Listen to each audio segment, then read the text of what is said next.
18 horas 6 minutos. Muchas gracias, Karen. Yo les voy a aclarar que no baja el calor. Yo veo que se cambian de ropa acá, van, vienen, se acomodan los peinados, pero yo les voy a decir, el calor no cede, igual. Pero bueno, ya tenemos en nuestro estudio nuestro invitado del día de hoy. Él es Ariel Velázquez, él es secretario administrativo de FOETRA, este es el gremio de los telefónicos, pertenece a la mesa de la CTA, de aquí de Capital Federal. Estoy viejo, ¿no? Se dice ciudad autónoma. Pero además es periodista. Pero bueno, el tema del sindicalismo lo ha chupado bastante. Igual, de todas maneras, sigue manteniendo un programa de radio, en Radio Gráfica, que también con un poquito de tiempo vamos a estar hablando de eso. Muy buenas tardes, Ariel. Muchas gracias por venir hoy al piso a nuestro programa. No, buenas tardes a todos y todas. Muchas gracias por la invitación. Manuel, compañera, compañeros. La verdad que es un gusto estar acá en Radio Con Aguante. Bueno, compartir unos minutos, una charla con todos ustedes. Gracias nuevamente por la invitación. Bueno, la invitación tiene que ver, a pesar de que nos conocemos hace un montón de años, pero despertó en nosotros una conversación ida y vuelta que ustedes le llamaron Encuentro Federal de Delegados y Delegadas y dirigentes de la FATEL. Porque lo decíamos un poco en la previa de entrar aquí al piso, que nosotros hablamos en general, todos los medios alternativos, hablamos en general de los medios hegemónicos.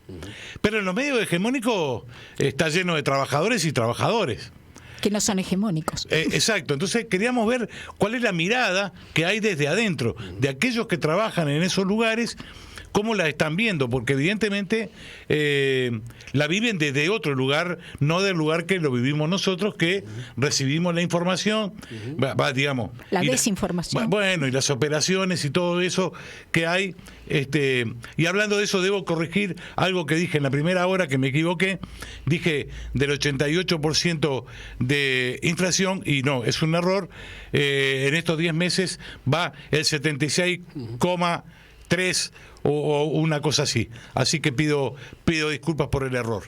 Pero bueno, Ariel, contame, ¿cómo la están viendo ustedes? Bueno, mirá, la verdad que cuando me invitaste, me comentabas esto del Encuentro Federal, la verdad que fue muy interesante, porque es la FATEL, para contextualizar, es la Federación de Trabajadores y Trabajadoras de las Telecomunicaciones. Reúne una cantidad de sindicatos del país, como Rosario, Santa Fe, Chaco, Tucumán, Luján y la provincia de Buenos Aires, bueno, la capital federal y el Gran Buenos Aires, que es el sindicato nuestro de base, FOETRA. Y nos propusimos hacer este encuentro de debate, o sea, lo llamamos Encuentro de Debate Federal, con delegados y delegadas de todo el país, ¿no? Justamente para ver cómo la vemos, esto que vos me preguntabas, ¿no? Ver cómo estamos atravesando esta etapa. Nosotros trabajamos en empresas de telecomunicaciones, ¿no? Telecom, Telefónica, Claro, bueno, Movistar, perdón por los chivos, pero bueno, esa es la actividad, ARSAT. Y la verdad que viene cambiando muchísimo por la tecnología, el trabajo y demás. Y bueno, ahora nos encontramos justamente todos estos sindicatos que te mencioné, que integramos la FATEL, la gran mayoría somos trabajadores y trabajadoras de Telecom. Grupo Clarín, desde el año 2018. Y uno, como militante sindical, como militante político, sabía que era difícil trabajar en el Grupo Clarín, pero una cosa es saberlo y otra cosa es trabajar, ¿no? Y la verdad que es una situación bastante compleja que se ha dado desde que asumieron, digamos, el mando de la compañía, porque bueno, estamos en una tensión, no diría que casi permanente, pero más o menos, ¿no? Por supuesto, nuestro sindicato tiene ya una historia y una tradición y una forma organizativa que nos permite poder discutir algunas cuestiones, digamos, puntuales, pero bueno, uno lo que ve, digamos, está cambiando, digamos, el mundo de las telecomunicaciones por un lado, y por el otro lado, cómo ese mundo de las telecomunicaciones y del acceso a la información y al derecho a la información también se ve afectado por el interés de lucro, ¿no? Por los negocios, por por el fin de lucro, que afecta de alguna manera después a la prestación de los servicios.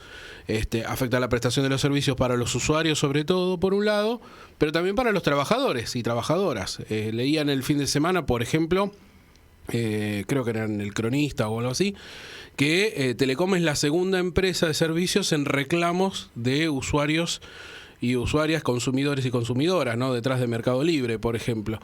Y eso no es casual, porque ahí incluían todo el paquete de lo que involucra al grupo, ¿no? Flow, el servicio de cable, el servicio de telefonía fija, el servicio de telefonía móvil.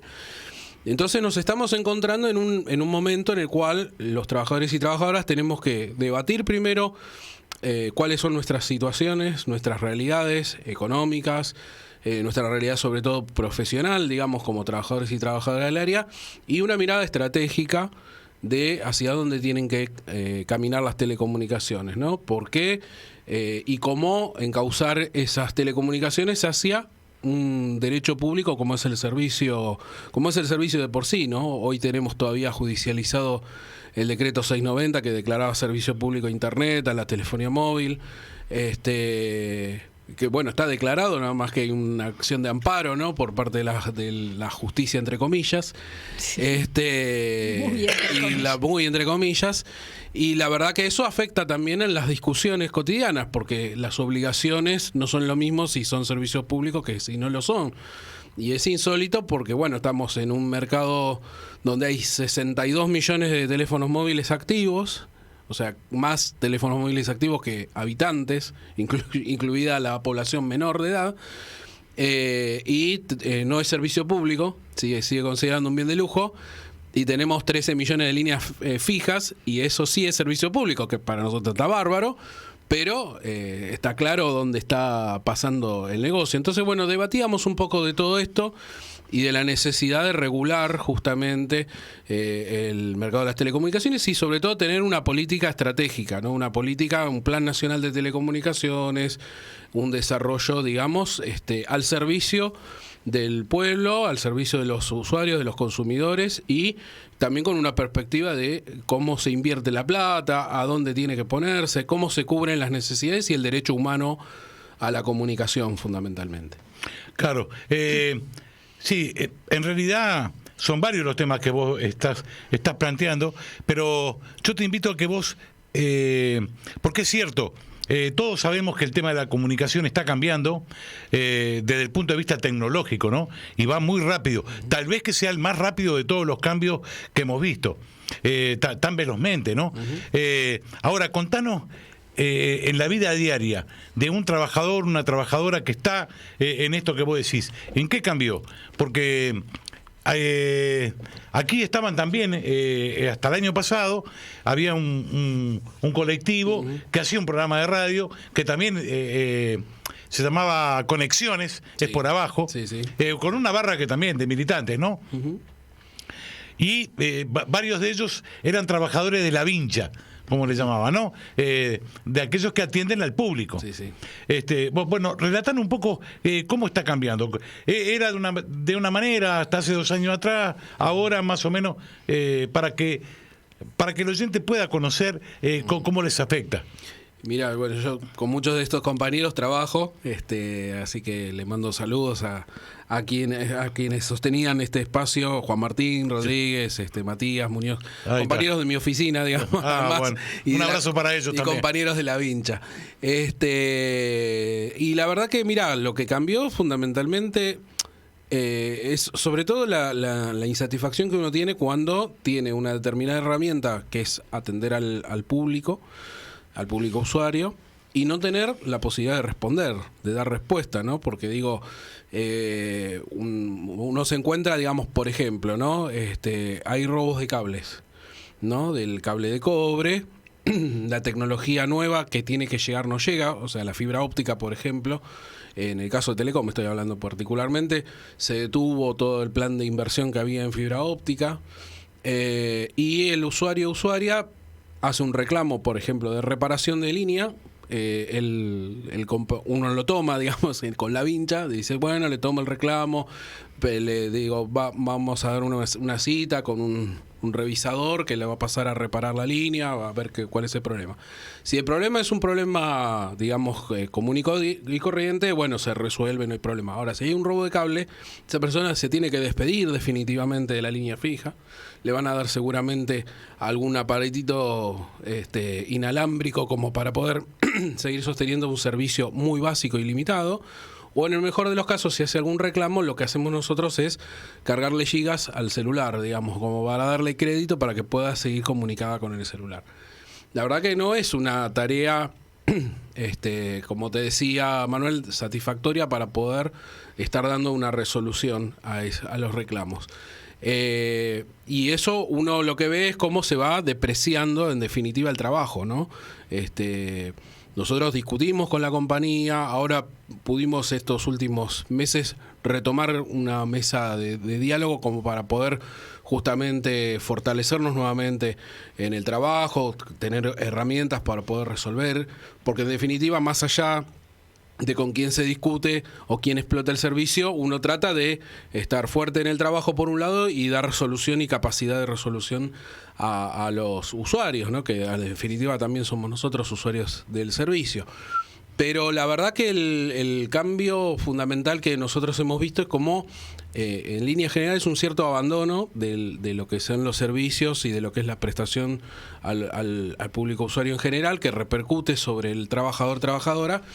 Eso por un lado, y por el otro lado también una idea de alguna manera de que el trabajador es una variable de ajuste en cierta medida, ¿no? Es como que, bueno, mirá, si no te gusta el trabajo, bueno, existen otras posibilidades y ese tipo de cuestiones que se sugieren, digamos, no son directas, ¿no? Pero siempre está el fantasma del retiro voluntario, algo que se instaló en los 90, ¿no? Y muchos compañeros y compañeras que por ahí ya están llegando al epílogo de su carrera laboral y toman esa opción. Nosotros, por supuesto, como sindicato no permitimos que haya aprietes para que la gente tome el retiro voluntario, pero que los hay. Exacto. ¿no? Exacto. Entonces, esas son las dificultades con las cuales uno lidia a cotidiano. Bueno, ahora se está, como te decía, tratando de retomar una senda de discusión lógica, normal, como para poder de alguna manera llevar adelante la vida laboral, la vida económica, profesional. Por supuesto tenemos la paritaria, tenemos las herramientas para poder discutir algunas cuestiones, pero la verdad que se hace muy, muy difícil porque, bueno, de un lado hay una mirada de, bueno, maximizar el negocio, y del otro lado hay una mirada de decir, bueno, ok, es un negocio, pero también es un servicio, y en definitiva es lo que importa, ¿no? A esta altura es un derecho humano, ¿no? Absolutamente. Porque es terrible. Bueno, estábamos hablando un poquito sobre las distintas estrategias de las empresas de telecomunicaciones, sobre todo aquellas de telefonía móvil, ¿no? Uh-huh. ¿Por qué hay tanta diferencia entre lo que ofrece el precio, esa compañía que viene de México, uh-huh, que no quiero decir el nombre, que es claro, con respecto al resto? ¿Cómo es la jugada? Mira, yo creo que hay un problema. El gran problema es el marco regulatorio. Ajá. O sea, el gran problema. Pero la primera desregulación fue la privatización, ¿no? De Entel, digamos, o la mal llamada privatización, se puede decir, entrega al patrimonio nacional en el año 90. Sí. Pero después vino una primera desregulación de la telefonía fija en el año 2000, se conoció como rebalanceo telefónico, en tiempos del gobierno de la Alianza. Y después, bueno, vino ya la desregulación abierta. Hubo algún marco, algún grado de regulación en la ley de telecomunicaciones que se había sancionado junto a la ley de servicios de comunicación audiovisual allá por bueno, ya no me acuerdo ni qué año, pero fue en el gobierno de Cristina, ¿no? El segundo gobierno. Pero nunca se terminó de definir, por ejemplo, el carácter público de servicio de la telefonía móvil. Como decíamos en la primera parte, ¿no? Hoy tenemos más teléfonos móviles, hace ya años que tenemos más teléfonos móviles que habitantes. Claro. Incluyendo los menores recién nacidos, tenemos más en la Argentina. Y sin embargo sigue siendo tratado como un bien de lujo. Y es un servicio público claramente. Bueno, en la pandemia lo hemos visto claramente, ¿no? La necesidad de ser un servicio esencial. Nosotros estuvimos trabajando para sostener el servicio éramos declarados esenciales. Vino el decreto, el 690 del presidente Fernández, que la verdad lo vimos muy bien, porque era justamente declarar que Internet, que el acceso a la información y el acceso a la comunicación era un servicio público. Y después vinieron los amparos judiciales, ¿no? De la mano del juez inefable Busto Fierro en Córdoba, que terminan en la Corte. Y ahí veremos la Corte. Yo no espero nada, por supuesto, porque, bueno, uno de los miembros... Somos dos.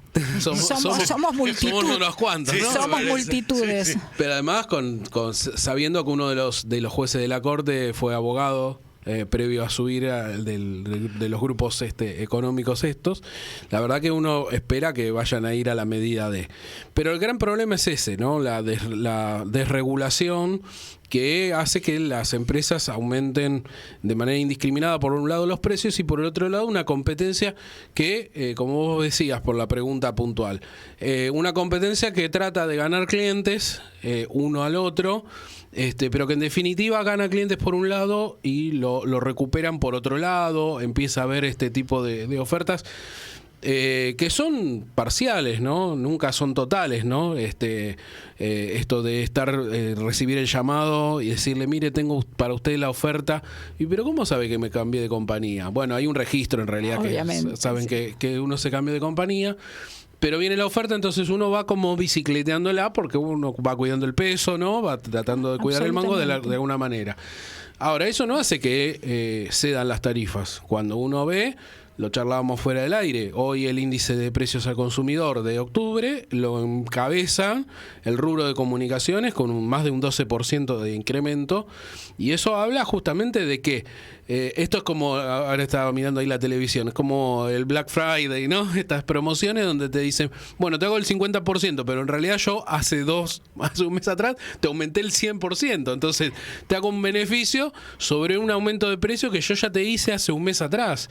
Entonces, como que, bueno, también las empresas de alguna manera son estrategias que son estrategias comerciales que a uno le pueden servir, digamos, como usuario libre, pero en definitiva el gran problema es no tener un marco regulatorio, el gran problema es no tener un plan de telecomunicaciones donde de alguna manera el Estado, los trabajadores y trabajadoras, el público usuario pueda decir, bueno, una planificación de servicios como ocurre en otros países, ¿no? Yo contaba fuera del aire, Estados Unidos, la red federal, por ejemplo, no estamos hablando de Cuba, no estamos hablando de la Rusia de Putin ni de China, estamos hablando de Estados Unidos. La red federal de telecomunicaciones es del Estado, después viene la explotación privada. En Australia ocurre otro tanto, acá cruzando el charco, Uruguay es un ejemplo, digamos, con Antel, pero digo, países que han planificado en telecomunicaciones hoy tienen buenos servicios, en muchos casos más económicos, pero garantizando sobre todo el derecho y el acceso a la comunicación. Acá es como que ese derecho y ese acceso está para el que pueda pagar, y el que no puede pagar, bueno, tendrá algún servicio muy de reserva, que la verdad que no es lo ideal porque justamente se le priva del acceso, sobre todo lo que hoy es Internet, por ejemplo, al público usuario. Así que la verdad estamos a la buena del mercado, y ese es un problema, sobre todo cuando uno habla de derechos, ¿no? Claro, hay una cosa que dijiste que yo creo que de capital importancia y que no le estamos dando la verdadera dimensión que tiene. El papel que jugaron ustedes en la pandemia fue fundamental. Absolutamente. Porque digo, después hubo una evolución donde los médicos atendían a sus pacientes a través del teléfono, daban el diagnóstico, empezaron a caminar las recetas por teléfono. Hubo toda un plan de laburo y de atención que hasta el día de hoy continúa. ¿Sí?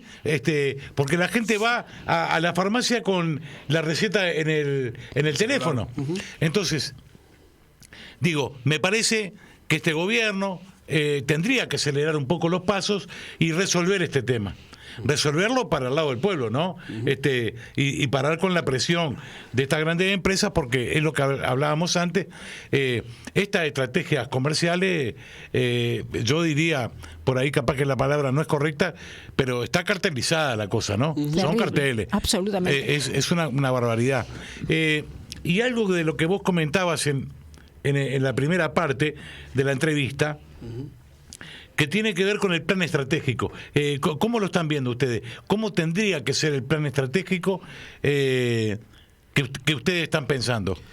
Mira, la verdad que lo que hemos debatido, por ejemplo, en este encuentro federal, que yo rescato además que con trabajadores y trabajadoras de todo el país, y cuando nos encontramos, charlamos y vemos las mismas problemáticas, en definitiva, con lo cual es más que necesario discutir esto y discutir una estrategia. Indudablemente el Estado tiene que jugar un rol, indudablemente el gobierno tiene que tomar medidas al respecto, indudablemente también tenemos que comprometernos los trabajadores y trabajadoras y el público usuario a empujar medidas regulatorias, por ejemplo, determinar que el servicio tiene que llegar de manera gratuita, por ejemplo, a hospitales, a escuelas, a los centros de salud, determinar también calidades de servicio, es decir, con qué se llega, porque hoy, digamos, estamos ante, vos decías en la primera parte, una tecnología que va cambiando vertiginosamente, pero no necesariamente uno necesita la última tecnología, sino lo que discutimos nosotros es una tecnología conveniente, una tecnología que le permita al usuario del servicio obtener el servicio con buena calidad, con una buena conectividad y demás, pero pagándola a un precio justo, y que en todo caso ese cambio tecnológico vaya siendo mediado también por planes de inversión que sean inversiones reales. Es decir, hoy uno ve a veces los anuncios, ¿no?, de inversiones donde dicen, bueno, la empresa X va a invertir 100.000 millones, no, es una barbaridad lo que digo, 100 millones de dólares o 100 millones de pesos en el tendido de pa. Después uno se encuentra con que eso no se termina de ejecutar, se subejecuta muchas veces, o buena parte de esa inversión tiene que ver con lo que hablábamos en el lado B, ¿no? Retiros voluntarios, es decir, es plata que se pone en el bolsillo de la gente, pero no para que esté dando servicio. Exacto. Entonces, a mí me parece que, a nosotros nos parece que tiene que haber una planificación de servicios, que por ejemplo, todo el tendido de redes que uno ve en la calle es una locura. O sea, hoy cada empresa tiene una red propia, y se solapan las redes de cable, y uno ve, basta con levantar la vista y ver los cableados como están puestos, es un infierno tecnológico y además un riesgo eléctrico importante. Entonces hay que regular ese tipo de tendidos de red, por ejemplo, también de las antenas. Bueno, ahora se acomodó bastante el espectro radioeléctrico, lo que era el espectro antiguo radioeléctrico, pero la sobreposición de antenas también es un problema. Entonces, si uno tiene un plan, planifica, ordena, orienta y garantiza la llegada. Tiene que ser un plan, tiene que ser una ley, obviamente también que marque claramente cuáles son las pautas de juego. Después se puede hablar de explotación privada, explotación estatal. Yo, en lo personal, pienso que tiene que ser todo el Estado, o a lo sumo una empresa mixta, ¿no?, de carácter mixto.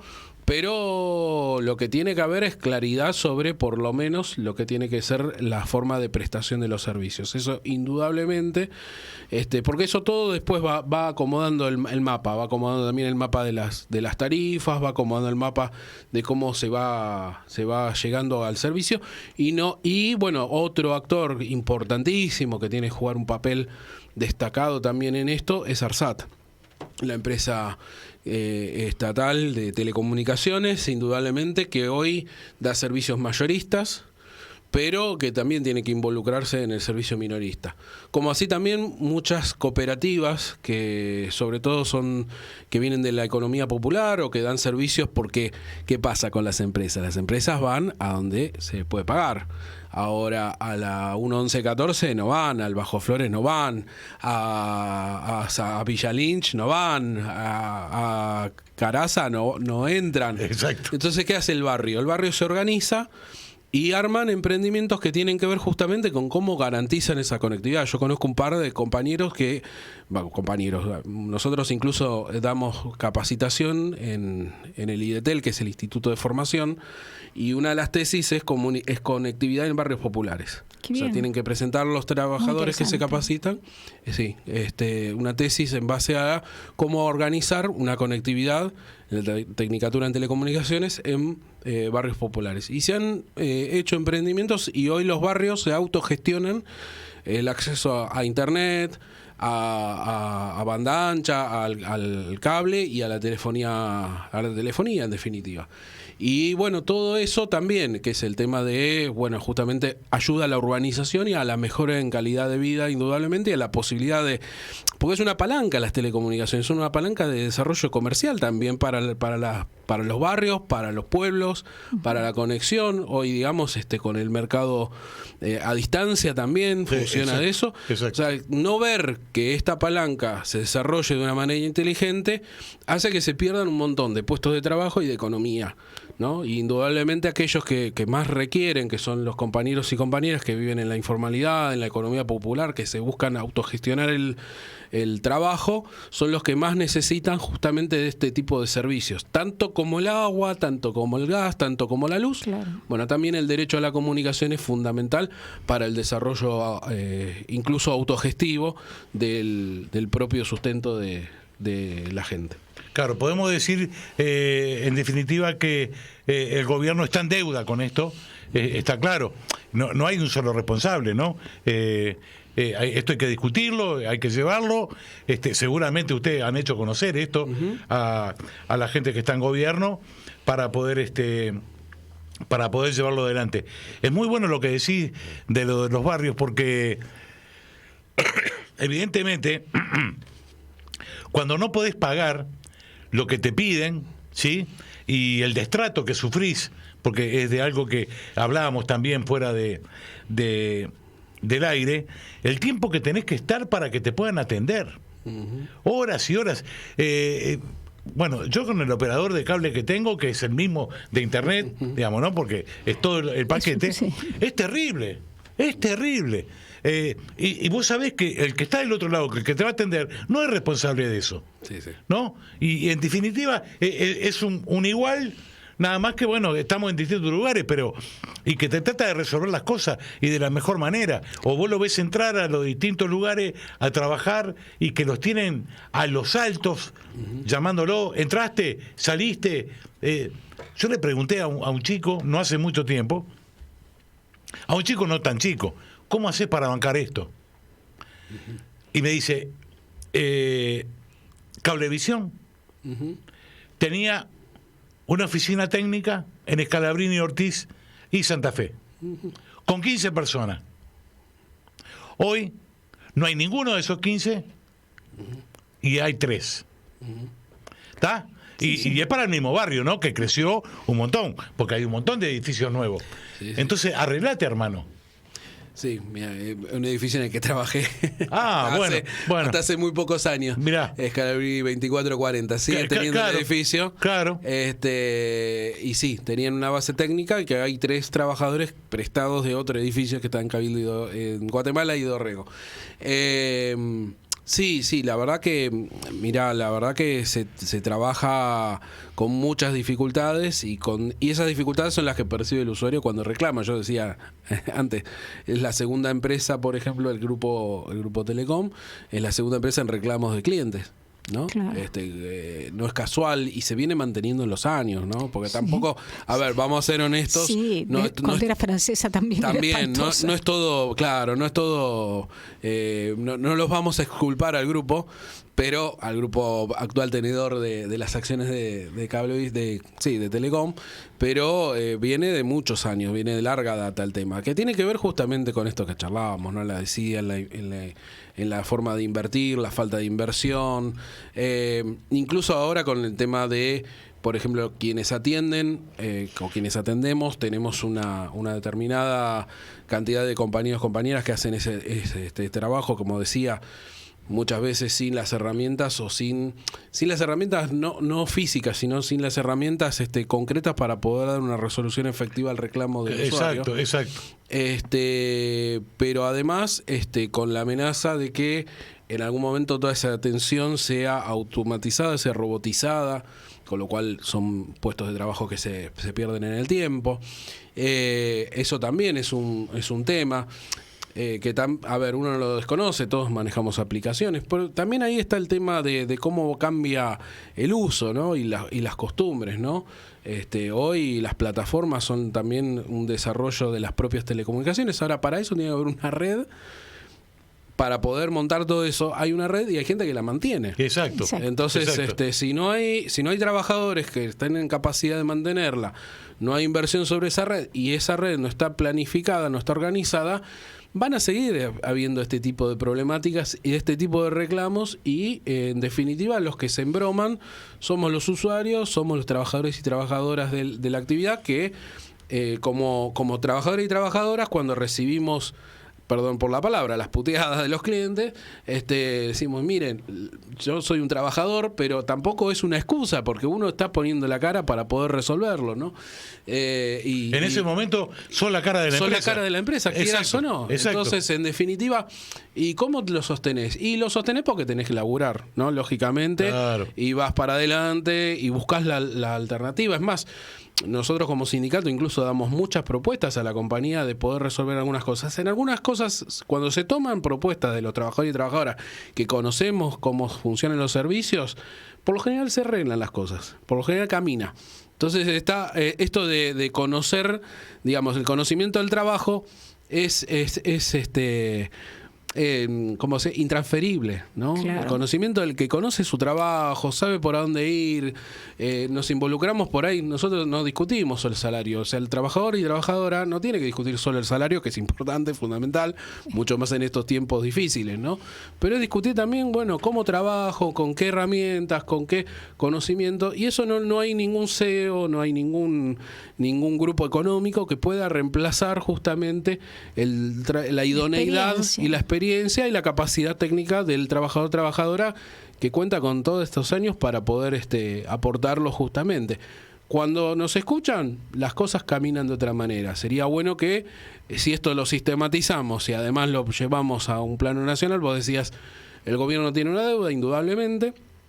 También es cierto que el gobierno toma una medida y se la judicializan, y ahí también está el papel de las organizaciones sindicales, sociales, políticas, culturales, de usuarios y demás, decir, ¿cómo bancamos que efectivamente sea un servicio público? Porque si no es todo demanda para un lado, no. Nos tenemos que involucrar y la transformación social se da cuando la sociedad se involucra. Si la sociedad no se involucra y espera todo que venga por obra y gracia, y va a ser difícil, vamos a seguir padeciendo, o van a venir estos mercaderes de fetiches, ¿no? Que aparecen, ¿no? Los Milei, los Esper, los Macri, sí. Que ahora encima dicen las barbaridades que dicen, a vendernos humo, como vos decías, ¿no? Claro, claramente. Sí. Una cosa muy particular en el panorama actual es el hecho de justamente no poder manejar concretamente el tema de las tarifas. En una época había asociaciones, en la época de Cristina concretamente, había asociaciones de consumidores muy eficaces, de defensa del consumidor, muy eficaces. Uno iba y se quejaba de problemas concretos y tenía la solución. Eran asociaciones populares. Esto desapareció totalmente con el macrismo. Sí, es una realidad concreta. Pero no hemos quedado sin tiempo, Ariel. Sí. Pero me encantó con lo que terminaste, que es algo que nosotros planteamos en nuestros programas. Hay que involucrarse, hay que tener compromiso y meter para adelante, porque está claro, esta gente no piensa ni cerca en nosotros, en el país mismo, digamos, ¿no? Son mercaderes. Igual que estos mercaderes políticos que vos dijiste, que está claro que su patria no es Argentina. Esta gente son cipayos. Sí, son multinacionales. No, pero por favor, están en otra Terrible. cosa, nada que ver. Así que te agradecemos enormemente que hayas venido al piso. Y bueno, están las puertas abiertas de A Voz Patria para cuando vos lo creas necesario. Nos seguimos comunicando. Y si no, nosotros te vamos a volver a llamar. Sí, muy valiosa para- la información. para decirte, bueno, mirá, Ariel, nos está pasando tal cosa. Bueno, muchas gracias a vos, Manuel, Silvia, a Sandra también, que ahí veo que hoy no está, ¿no? A la operadora y a todos y todas por la invitación. Bueno, espero que haya servido. Muchísimo. Indudablemente. Y bueno, desde ya el agradecimiento para nosotros siempre. Somos trabajadores de las telecomunicaciones, al mismo tiempo somos trabajadores de la información y de la comunicación, así que estos espacios son muy valiosos y hay que seguir fortaleciéndolos, así que el agradecimiento nuevamente porque ya hemos, por primera vez en el estudio, felicito a la radio, la verdad maravilloso, y bueno, nos estaremos encontrando en cualquier momento y las puertas del sindicato, por supuesto, abiertas para ustedes. Bueno, muchísimas gracias. Karen, Muchas. ahora nos vamos con... ¿Usted qué quería decir algo? No. Ah, para bueno, nada, bueno. para nada. No, porque me pareció que algo escuché. Debo tener algún problema yo en el auricular. Se ligó. Sí. Muy bien. Está.